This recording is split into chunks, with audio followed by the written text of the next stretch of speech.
मेरा नाम योगेश्वर उपाध्याय उर्फ कुश उपाध्याय है। मैं मूलतः साहबगंज थाना अंतर्गत ग्राम सभा लटाव का निवासी हूँ। मैंने पिछले साल अक्टूबर 2024 में कटेसर मौजा स्थित 25 बीघा ज़मीन रजिस्टर्ड एग्रीमेंट प्रदीप कुमार श्रीवास्तव के द्वारा कराया था। परसों 15 अगस्त की रात मुझको सूचना मिली कि राजकुमारी कृष्णप्रिया और उनके लड़के भरत नारायण सिंह और उनके छोटे भाई वल्लभ नारायण सिंह मेरी ज़मीन पे 40-50-60 लोगों को लेकर के हथियार सहित 2 जेसीबी के साथ मेरी ज़मीन पे ज़बरदस्ती कब्जा करने गए थे। जब मुझको सूचना मिली तो मैं भी वहाँ पहुँचा कि आप मेरी ज़मीन पे, भरत से मैंने पूछा कि मेरी ज़मीन पे आप कब्जा क्यों कर रहे हैं, तो उन्होंने कहा कि मैं तुमसे 50 लाख रुपया मांगा था, तुम मुझको पैसा क्यों नहीं दिए।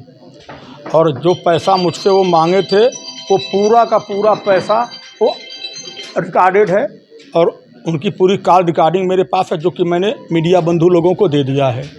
जब मैं वहाँ रोकने का प्रयास किया तो उनके साथ कोई महिला थी जिन्होंने कहा कि अगर तुम नहीं जाते हो तो मैं अपना कपड़ा फाड़ कर तुमको फर्जी मुकदमे में, बलात्कार और छेड़खानी के मुकदमे में जेल भिजवाऊंगी।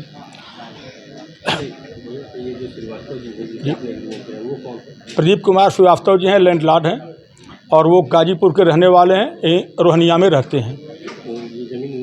ये ज़मीन उन्हीं की है। खतौनी उनके पास है, खतौनी में उनका नाम है, तो हम तो उन्हीं को मानते हैं कि उन्हीं की ज़मीन है। मुकदमा आपके ऊपर किया गया है मुगलसराय में। मुकदमा वो फर्जी तरीके से मेरी ज़मीन पे कब्जा करना चाह रहे हैं और उन लोगों का पेशा है पैसा सबसे लेना और मुकदमा करना। वो अपने भाई के ऊपर भी मुकदमा की हुई हैं, अपने भाई से मुकदमा लड़ रही हैं, अपनी भौजाई से मुकदमा लड़ रही हैं, अपनी ननद से मुकदमा लड़ रही हैं, अपने ससुराल पक्ष में मुकदमा लड़ रही हैं।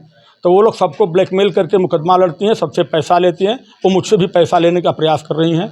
अगर भविष्य में मेरे ऊपर कोई भी हमला होता है, मेरे ऊपर कोई मुकदमा फर्जी दर्ज होता है और मेरे ऊपर गोली चलती है, तो पूरा का पूरा ये कृष्णप्रिया और भरत नारायण सिंह और वल्लभ नारायण सिंह की देन है। के आधार पर आपने तैयार कराया? मैंने लिखित सूचना दे दिया है और मुगलसराय थाना को और रामनगर थाना को। तो उनका क्या रुख है? वो अब जांच कर रहे हैं। तो आगे आप मैं यही चाहता हूँ प्रशासन से कि निष्पक्ष जांच करके मेरी ज़मीन मुझको दिलवाई। मेरी ज़मीन पे जो अवैध कब्जा करने का वो प्रयास कर रहे हैं उससे उनको हटाया जाए।